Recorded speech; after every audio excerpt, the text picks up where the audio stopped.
2 days of heavy rain in Thoothukudi district of Tamil Nadu has damaged 220 houses and resulted in the death of 1 cow, 41 goats and 10,000 chickens. A survey is underway to assess the agricultural damage. Once it is completed, compensation amounts will be decided.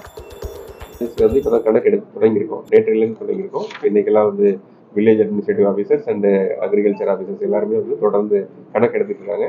இன்னும் ஒரு 3 நாட்களில் ஒவ்வொரு விவசாயியினுடைய ஒவ்வொரு விவசாயியாக பார்த்து விவசாய நிலங்களை முழுசாக பார்த்து எடுக்க சொல்லியிருக்கோம். எந்த விவசாயி விடுபடக்கூடாது, எந்த ஒரு பயிர் சேதமடைந்த எந்த ஒரு விவசாயியும் விடுபடக்கூடாது அப்படிங்கிறத சொல்லியிருக்கோம். எல்லாரும் ஃபீல்டில் இருக்காங்க. இன்னும் ஒரு 2-3 நாட்களுக்குள்ள முழுமையான விவரம்.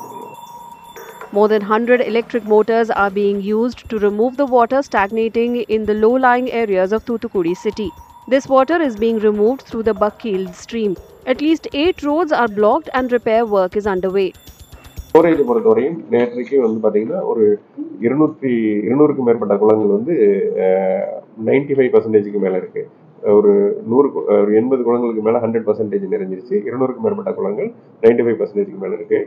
சிஸ்டம் டேங்க்ஸ்ன்னு சொல்லக்கூடிய நம்ம மருதூர் அணைக்கட்டிலிருந்தும் ஸ்ரீவைகுண்டம் அணைக்கட்டிலிருந்தும் பெறக்கூடிய எல்லா குளங்களுமே 95% மேலே ரீச் ஆயிடுச்சு. அது இல்லாமல் நான் சிஸ்டம் டேங்க்ஸ்ன்னு சொல்கிற கால்வாய் பாசனம் இல்லாத தண்ணி கீழே இருக்கிறது மட்டும் ஒரு 180 குளங்கள் 50%-லிருந்து 60% அந்த ரேஞ்சில். So far in December, Thoothukudi district has received an average of 150 millimeters of rain.